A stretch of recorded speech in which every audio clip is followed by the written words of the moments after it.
Oi, gente, graça e paz do Senhor Jesus, tudo bem com vocês? Graças a Deus comigo vai tudo bem, com Jesus no barco, glória a Deus. Eu quero mais uma vez agradecer a Deus pela oportunidade de estar mais uma vez aqui fazendo vídeo, né, com vocês e agradecer também a vocês pela participação, pelo carinho, né, pelos comentários, likes, né, as inscrições, né, que eu tenho conseguido para a honra e a glória do nome de Jesus, né? A gente sabe que o pouco com Deus é muito, né? Isso seja feita a vontade de Deus na minha e na tua vida. Então, como eu tinha falado, né, que esse canal é um canal também que a gente vai ter testemunhos, entrevistas. Eu achei por bem nessa madrugada contar um pouco da minha história para vocês, tá?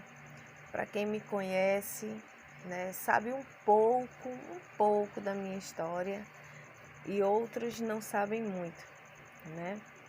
Então, muitas vezes é preciso a gente saber, né, para edificação, né? E muitas vezes até para conhecer, né, quem vos fala um pouquinho, tá bom? Então, eu não vou contar tudo hoje, certo? Vou contar por partes esse testemunho, tá certo? E eu acredito que Deus vai falar com você, tá? Deus vai abençoar a tua vida ricamente. Então, vocês não reparem em mim não, porque eu sou apenas serva, estou aqui só para fazer a vontade do Rei, contar um pouquinho o que Ele fez na minha vida, como Ele entrou no meu viver, como eu conhecia Ele, né? E Ele tem me cobrado, né, de estar contando as experiências que eu tenho vivido, as vitórias que Ele tem me dado, os ensinamentos que Ele tem me transmitido. E eu não poderia deixar de falar do amor desse Deus, né? Um Deus vivo, que vive e reina para todo sempre. Amém? Então, vamos lá, né? Como eu já falei no meu primeiro vídeo lá, meu nome é Luciana Paula, né? Da Silva Pergentino. Esse Pergentino aí eu herdei do meu esposo. Né? Depois que a gente casa, a gente herda, né? O sobrenome aí. Então, Luciana Paula da Silva Pergentino, tá certo? Eu vou falar da minha vida antes da conversão, tá certo? Então, vamos lá. Nasci em uma família pobre, né? Muito humilde. E por situações da vida, eu não pude ser criada com meus pais, tá certo? Então, foi uma fase difícil, né, na minha vida, porque eu ainda muito criança, tive que conhecer várias pessoas, famílias, né, muito pequena ainda, quando minha mãe tinha que me deixar, né, na casa de terceiros. E ali eu fui crescendo, né, uma criança, como é que eu posso dizer, insegura, né? Porque tanto fazia eu estar hoje num lar, como amanhã eu estar em outro lar. E ali muitas vezes eu, como uma criança, eu me apegava a uma família e quando eu via eu já estava em outra, né? E fui crescendo. Então, e para resumir, até que um dia, até que um dia, né, eu creio assim, o Senhor Jesus colocou alguém muito especial na minha vida, tá? Uma mulher que não era casada, né? Não tinha filhos, vivia para o trabalho, tá? Minha mãe conheceu ela e ela se apaixonou por mim ainda pequena e disse que queria ficar me criando. Então, eu fui, a partir dos 4 anos de idade, assim, eu fui crescendo, né, com essa mulher que o Senhor colocou na minha vida. E ela era uma pessoa muito bem de vida, ela era uma pessoa muito bem estruturada, fugindo totalmente da minha realidade, da minha família, né, de onde eu tinha vindo, das minhas raízes, tá? Então, ela trabalhava ali na Universidade Católica de Pernambuco, muitos conhecem, né? Era uma pessoa muito bem estruturada e ali vivíamos eu e ela, né? Quem conhece a minha vida sabe dessa história. Então, eu cresci, né, num bairro de pessoas de classe média, né? Pessoas de condições. Tive uma educação boa, estudei em colégios bons, escolas particulares. E ali ela fazia tudo por mim, me tinha por filha mesmo, de sangue. E todo aquele carinho que ela tinha por mim, toda aquela dedicação que ela tinha por mim, eu lembro até hoje, tá?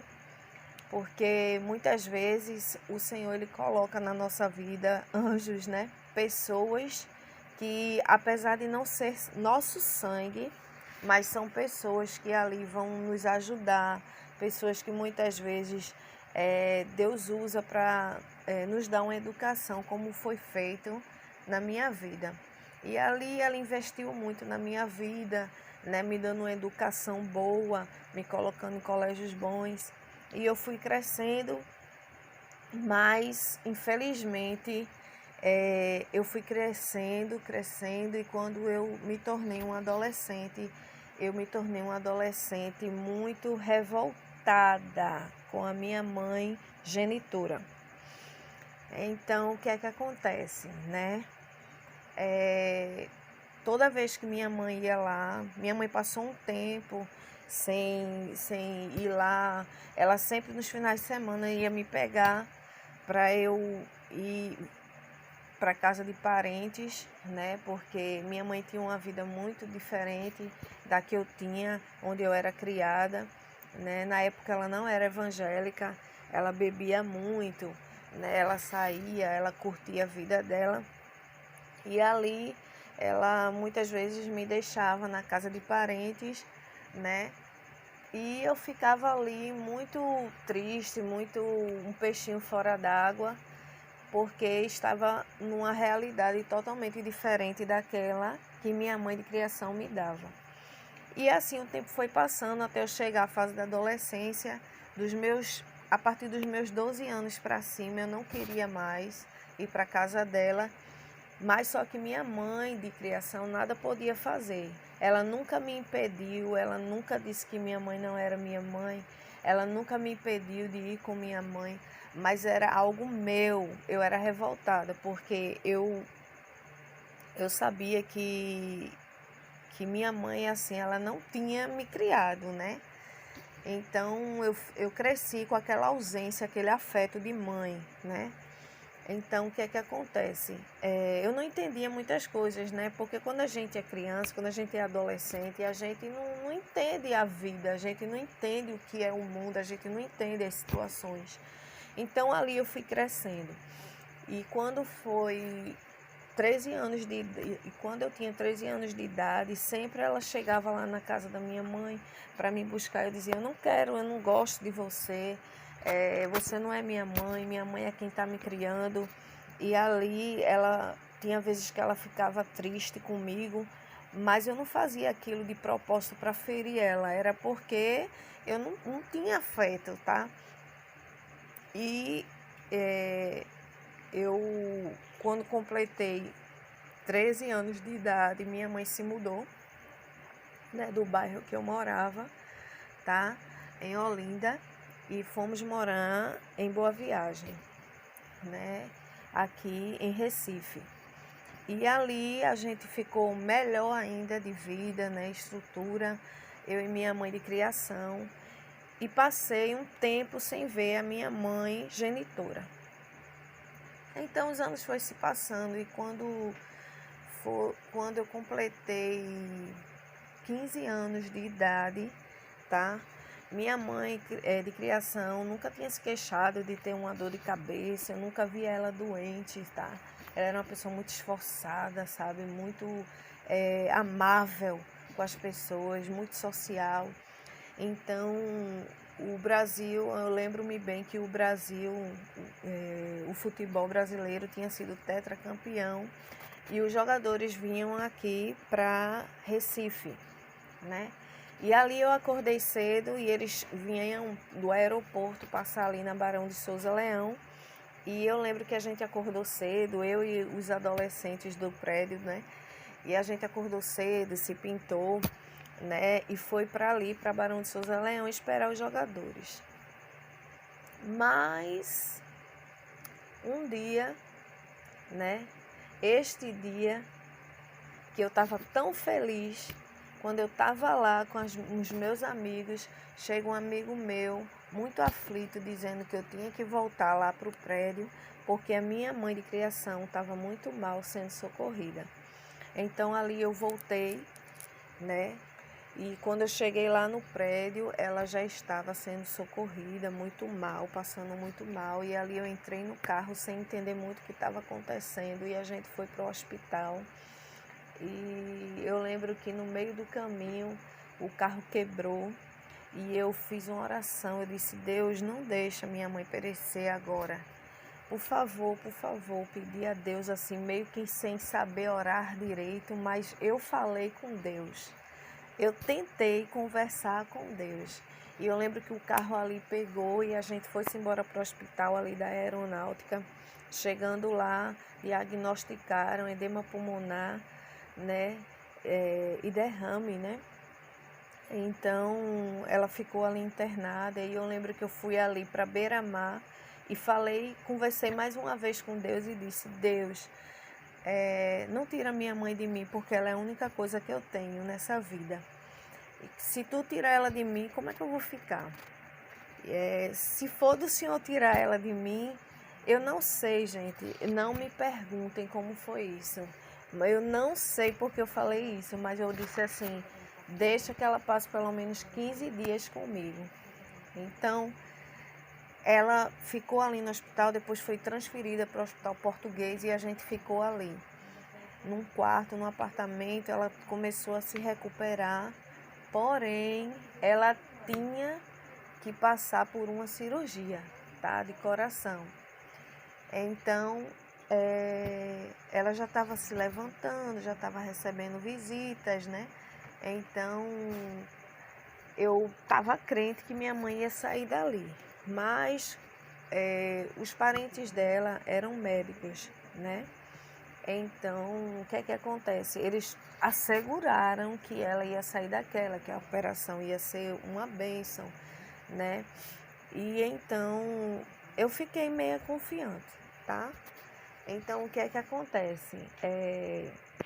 Quando foi o dia da cirurgia, eu lembro-me bem que eu perguntei a ela: mãe, a senhora tá bem? A senhora tá com medo? E ela disse: não, tô com medo não. E eu disse: então vai com Deus, né? Eu te amo.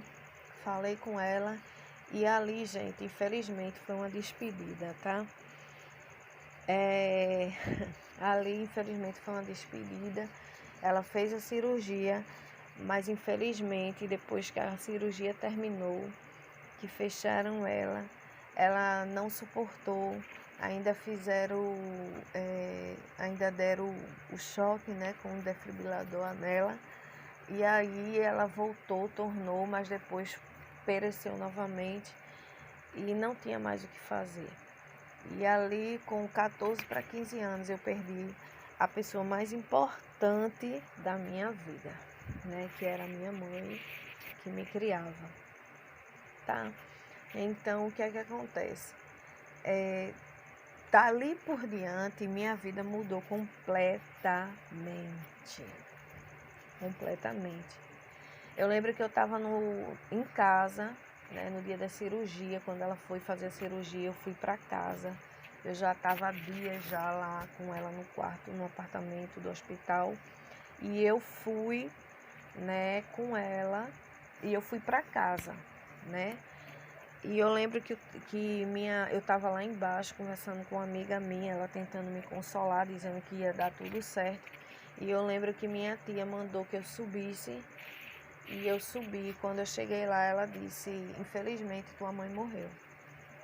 E eu lembro muito bem que eu não tenho nem como dizer a vocês a dor que eu senti naquele momento, né? Minha família morava no quarto andar e a gente morava no primeiro andar. Eu desci, fui para casa, que só morávamos eu e ela, abri a porta do apartamento e só fazia chorar. Visitando o quarto dela, eu dormia com minha mãe na cama. Eu era muito mimada, como diz assim, né, a história, quando eu era pequena, tá? Então, assim, tudo que aquela mulher pôde fazer por mim, ela fez. Educação, zelo, cuidado com amizades, minha integridade física, moral. Sempre me ensinou coisas boas. Não era uma pessoa evangélica, aleluia, porque tem pessoas que pensam, né, que, assim, placa de igreja que leva alguém para o céu. Não, tá? É como diz aí, o céu é lugar de surpresa, não é isso? Então, assim, ela era uma pessoa que eu não tenho nem explicação, apesar de não ser evangélica, mas não tinha vícios, vivia para o trabalho e para mim, tá certo? Então, o que é que acontece? A partir dali, minha vida mudou completamente. Mas essa parte aí, eu só vou contar no outro vídeo, tá certo? A continuação eu só vou contar no outro vídeo, porque verdadeiramente é outra parte muito importante, tá? Então, eu peço a vocês que vocês acompanhem a segunda parte desse testemunho. É muito importante, certo? Vai enriquecer, né, o teu conhecimento, né? Vai falar contigo, tá? Deus vai te passar algo através desse testemunho. Eu tenho certeza, tá certo? Então, que o Senhor possa continuar, né, nos ajudando, me dando força para estar aqui transmitindo para vocês essa história de vida, tá? E é isso, tá, gente? Para não ficar só nas minhas palavras por hoje, eu vou deixar aqui para nossa meditação, né, no livro de Aleluia, no livro de Salmos, tá? Capítulo 91, Salmo 91, né? E o versículo 7, que diz: 1000 cairão ao teu lado e 10.000 à tua direita, mas tu não serás atingido. Amém? Que o Senhor possa, né, continuar te abençoando, te dando livramento, guardando a tua entrada, guardando a tua saída, guardando teu lar, a tua família. Quando ele diz no Salmo 91, nenhum mal te sucederá, nem praga alguma chegará à tua tenda. Que você possa esconder a palavra do Senhor no seu coração, que você possa ter temor de Deus na sua vida, independente se você é evangélico, se você é católico, se você independente, né? Mas que você possa, né, ser abençoado em nome de Jesus. E não esquece, em nome de Jesus, gente, dá o seu like lá, tá? Faz o teu comentário. É muito importante para mim você dizer, né, você se expressar, ainda que seja uma crítica, tá? Mas que seja construtiva, tá certo? Em nome de Jesus. Então, que Deus abençoe a vida de cada um de vocês. Fica na paz.